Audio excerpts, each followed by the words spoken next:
Welcome to Protege, where we break down the invisible skills that actually accelerate your career.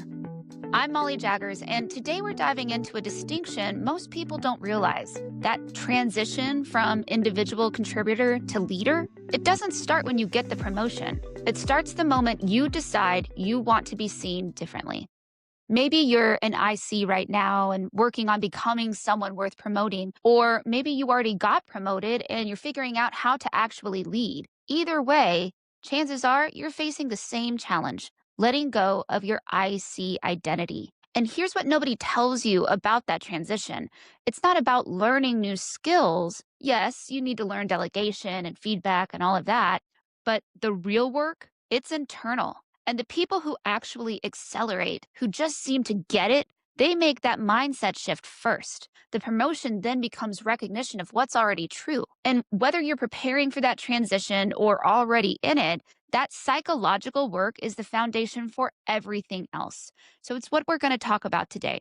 What it actually takes to release who you were so you can become someone worth following. So let's start with something that doesn't get talked about enough. When you move from an IC to a leader, you're not just taking on new responsibilities, you're also losing something. And I don't mean losing your technical edge or your ability to be the one to execute, although to a degree that's part of it. What I mean is you're losing the version of yourself that got you here, the one that earned you recognition, that made you valuable, that told you who you were at work every single day. Think about it. As an IC, you knew exactly what success looked like. You shipped the feature, you closed the deal, you built the model, you ran the analysis. There was a direct line between your effort and the outcome. And when people praised your work, they were praising you, your skill, your expertise, your ability to execute. And simply put, it's kind of intoxicating. And it's also incredibly hard to move past. Now, here's some data that makes this real. Research shows us that between 40 to 46% of newly promoted managers fail within their first 18 months. And it's not because they're incompetent, it's because they never successfully made that mental leap from doer to leader. They keep one foot in the IC role and the other in the leadership role. And that doesn't work. You can't straddle both identities. Eventually, you have to choose. I learned this firsthand. Let me tell you about a moment early in my first director role that made me realize I was the problem. So I was leading product marketing at a growth stage startup, and I'd been promoted pretty quickly from a regular product marketing manager to senior product marketing manager, all the way up into a director in just about a year. And I was building this team from scratch, bringing in really talented people with complementary skill sets. And I trusted them to do the work. That wasn't the issue. But despite that trust, I kept jumping in to help them complete tasks faster. And I would tell myself I was being supportive, that I was helping to accelerate their work, that I was adding value. Here's what was actually happening. There was one point in particular, we needed to do the company's first ever price increase to existing users. Again, very high stakes. One of my team members was running a pricing analysis and figuring out what we should actually set this new price to. And I could tell she was getting frustrated, although she never said anything to me directly. So I went to my SVP of marketing, who was also a mentor of mine, and I said, "Hey, I'm feeling some resistance from the team, but I can't figure out what I'm doing wrong." And I wasn't framing it as something negative she was doing. I genuinely didn't know what the problem was. And he said something that stopped me cold. He said, "She's expecting you to lead here, but you got one foot in the director role and the other still trying to operate in her role. So you're quite literally doing her job for her." And in that moment, I realized, oh shit, it's me. I'm the problem. And I'd been in her position before. I knew what it felt like to have a manager swoop in and take over your work when you were perfectly capable of doing it yourself. And then here I was doing exactly that to her. And that hit different. But here's what I appreciated about that moment. Once I realized I was the problem, that also meant I had full control over the solution. Self realization is much harder than self sacrifice, but being okay with accepting ownership and being willing to make the changes within myself and my approach, it's one of the best things you can do in leadership and in life. So I pulled back. I reframed my thinking and my actions so that I was able to support her without doing the work for her. The tension smoothed out and she appreciated my support instead of me overstepping back into her role when we both knew she was capable of doing this work on her own. And collectively, we grew stronger as a team. And when it comes to the broader business outcome, the pricing analysis went great, pricing strategy was excellent. We executed it successfully and increased average revenue per user while only seeing minimal churn and ended up helping that company grow over 25% by the end of the year. But let's talk about what could have happened if I hadn't made that change. If I had kept operating in doer mode while holding this director role. First, I would have robbed her of the learning opportunity. She would have grown resentful, not grateful, and eventually she probably would have left. Second, I would have stayed stuck in the weeds. While I was running pricing analyses, I wasn't doing the strategic work that was actually my job. I wasn't setting direction. I wasn't clearing obstacles. I wasn't building the conditions for my team to do their best work. And third, and this is one that gets overlooked, but I would have been signaling to everyone around me that I didn't actually believe I was a leader. Because if you can't let go of the I see work, you're telling everyone, including yourself, that you don't trust your value in this leadership role. And that's this crisis. Are you willing to step back from who you were and what was familiar to you so that you can step into who you need to become? All right. So we've established that this transition is a mindset evolution, not just a skill upgrade. Now let's talk about what that actually means in practice. I'm going to walk you through 5 cognitive shifts that separate a doer thinking from leadership thinking. And I want to be really clear about what these are. These aren't skills you can learn in a workshop. These aren't tactics you can copy from someone else. These are fundamental changes in how you see your role, your value, and your impact. And think of them as the mental rewiring that has to happen before the external skills can even land. You can learn delegation frameworks all day long, but if you haven't made that cognitive pivot from execution to direction, you're just going to feel like you're abandoning your team instead of empowering them. And if you're still in IC, pay close attention because the best time to start practicing these shifts is before you get the promotion, not after. So let's get into it. The first change, like I just touched on, is from execution to direction. As an IC, your job is to execute, to do the work, to solve the problem, build the thing. And your value comes from what you personally produce. As a leader, your job is to set direction, clarify what success looks like for your team, and make sure that your team has what they need to succeed, and then get out of their way. Now, here's what that looks like in practice. When I was still operating in contributor mode as a director, I would jump into that pricing analysis and start running the numbers myself. I was executing, I was fixing the issue. But once I made that transition, my job became different. My job was to make sure my team had clarity on what we were trying to achieve, why it mattered, and what success looked like. And then I needed to get out of her way and let her execute. Direction, not execution. And again, if you're still in IC, you can start practicing this shift right now. So when someone junior asks you for help, resist the urge to just do it for them.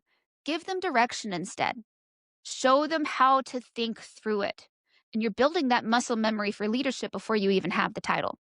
Here's something that makes this transition so hard. Execution gives you immediate feedback. Again, you ran the analysis, you built the thing, you shipped the feature, and you know that you added value because you can point to what you did.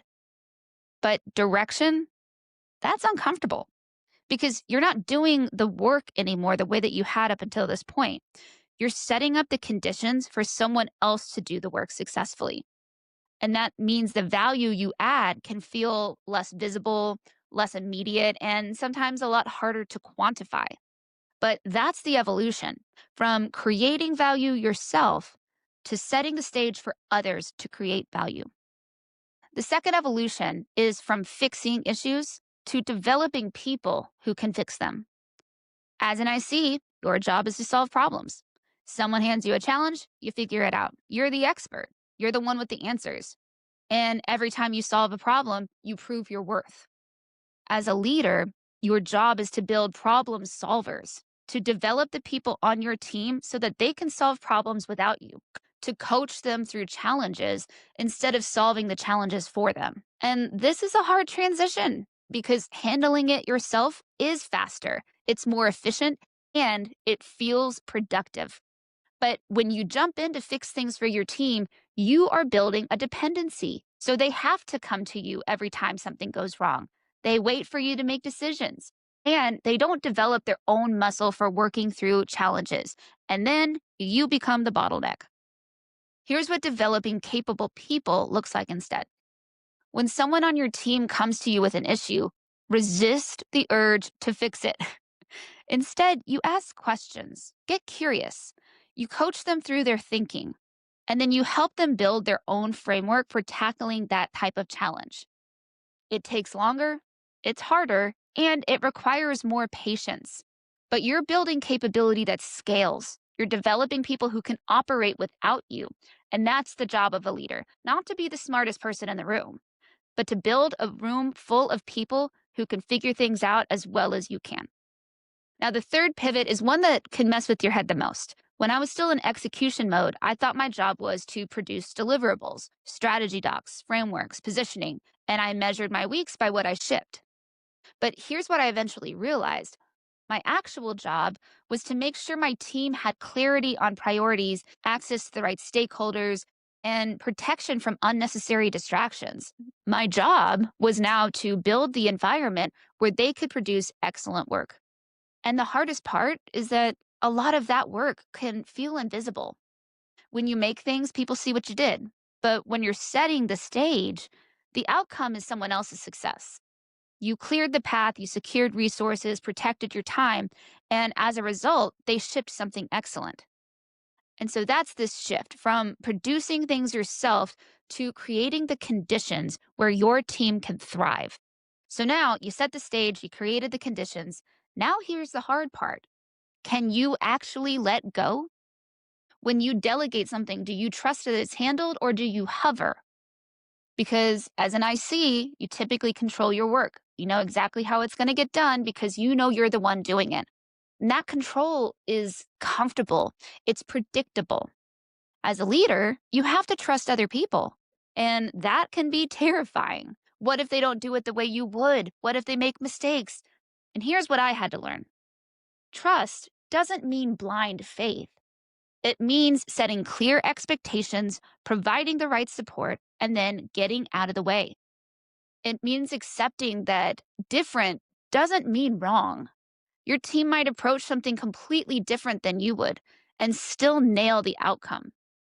And it means letting them make mistakes because that's how we learn as humans. And as long as those mistakes aren't catastrophic, then the learning is worth more than your comfort. The measure of success changes. It's not whether they did it your way, it's whether they achieved the outcome. So you've let go of control, you're trusting your team to figure it out. But now here's the kicker, that's not the only uncertainty you'll have to sit with. And this last one separates ICs from leaders more than anything else. Because as an IC, your job is to minimize uncertainty. Gather the data, analyze the options, reduce the risk, hand leadership a clear recommendation. Your value is coming from having the answers. As a leader, your value shifts to asking better questions because you're the one who has to decide with incomplete information. And you're never going to have enough data to be 100% confident. And this is where the identity piece really hits home. As an IC, you could build your sense of self on being right, on knowing the answer, on having that expertise. As a leader, your identity can't be built on certainty anymore. Now, here's the truth. As you move up, the problems get harder. The decisions get murkier. And if you're waiting for certainty before you act, you're not leading, you're stalling. Now, I'm not saying make reckless decisions. I'm saying get comfortable making good decisions with imperfect information. Build your judgment muscle. You have to ask better questions, make the call, and course correct if you get it wrong. That's the shift from having answers to asking better questions, navigating uncertainty instead of trying to eliminate it. So that's the internal work. Your job is shifting from doing things yourself to creating conditions where your team can thrive, from controlling everything to laying the proper groundwork and expectations, then trusting them to figure it out, from having all the answers to asking better questions. Now, these changes aren't linear. You don't master one and move on to the next. You're working on all of them simultaneously. Some days you'll nail it. Other days you'll slip back into old patterns. That's normal. This is deep internal work and it takes time. Now, let's talk directly about how to apply this. Because here's the thing, you can intellectually understand these transitions. You can be nodding along this whole time and think, yeah, that makes sense. But that doesn't mean you've internalized them. Real change happens when you notice yourself in the old pattern and consciously choose the new one over and over again until the new pattern becomes your default. So let me give you some signals to watch for, patterns that tell you you're still operating in doer mode, even when you don't think you are. Maybe your team brings you problems and waits for you to solve them. They're not coming with recommendations, they're coming with questions. Maybe you've trained them to depend on you, or maybe you haven't created a space where they feel safe doing it their way. Or maybe you feel anxious when you're not in the details. You need to know exactly how something's going to get done to feel okay about it. That's control, masquerading as leadership. Or you jump in to fix things when someone's struggling. Your instinct is to take over, not to coach. So ask yourself, is this actually an emergency? Or are you robbing them of a learning opportunity because it's uncomfortable to watch them figure it out or to help them figure it out? And here's a big one. You end the week feeling unproductive because you didn't ship anything. In that case, you're still measuring yourself by IC standards. But the real question isn't what did you produce? It's what conditions did you create and what obstacles did you remove for your team to produce these outcomes? And if any of that hit home, you're not alone. This is the hard work. And recognizing the pattern is already halfway there. So here's a simple system that's worked really well for me. Set a 15-minute block on your calendar at the end of every week and ask yourself these three questions. One, where did I execute when I should have directed? And again, this helps to look at your calendar. Look at what you actually spent time on. Were you in the weeds doing tasks, or were you clearing the path for your team to do theirs? Two, when someone brought me a problem, what did I do? Did you give them the answer, or did you coach them through their thinking? There's no wrong answer here, just honest awareness of the pattern. Three, did I make a decision I was uncomfortable making? Leaders sometimes have to move forward with incomplete information. If you didn't make at least one call that was a calculated risk with a level of uncertainty this week, ask yourself if you were avoiding something. Now, the goal isn't perfection. The goal to start is awareness. Once you see that pattern, you can change it. And here's the last thing I want to say about this. Making these cognitive transitions is hard. You're going to slip back into old patterns. You're going to have weeks where you fall back into execution mode. You're going to have moments where you handle the issue yourself instead of coaching your team through it. And that's okay, because here's what matters. How quickly do you get back to your new normal? Because resilience isn't about never failing. It's about how fast you recover. It's about noticing when you're in the old pattern, naming it, and choosing differently next time. And the more you practice this, the faster you notice, the quicker you'll course correct. And eventually, these new patterns will become your default. That's what matters, and it's worth it. All right, so here's what I want you to do this week. Just one thing. Don't try and tackle all this at once. We're not going to overhaul your entire identity overnight. Just do this. Pick whichever transition hit hardest for you today. Whether you're already leading a team or positioning yourself to lead one, this works the same way. And this week, I want you to notice when you're in that specific pattern. Not fix it, not change it, just notice it. Every time you recognize yourself slipping back into that old pattern, just name it out loud if you can. I'm doing it right now. That's it. That's the whole action step. Recognize the pattern, name it, and let awareness do the work. Because here's what's on the other side of this discomfort: you get to build something bigger than yourself. And the pride you feel when your team succeeds without you, that's deeper than any individual achievement you've ever had. That's the opportunity. And here's the last thing I want you to remember: hold yourself accountable while giving yourself some grace. Letting go of a former identity while stepping into a new one is hard, but we like to do hard things around here. And this is why we get clear about the path to reach that next level of our careers and grow as people along the way. Next week, we're going to put this into practice because you can make all the cognitive shifts in the world, but if the people who decide promotions don't know about it, you're still invisible. And timing matters. So if you want to be promoted this year, the window is right now. This is when the promotion decisions get made. This is where those seeds start to get planted. So we're going to talk through a Q1 visibility roadmap, this exact 90-day system for positioning yourself, who to talk to, what to say, and how to convert those conversations into active advocacy. That's next week. And if you're serious about getting to that next level of your career this year, you won't want to miss it. Until then, notice the pattern, name it, and start building your new normal. I'm Molly Jaggers, and this is Protege. See you next week.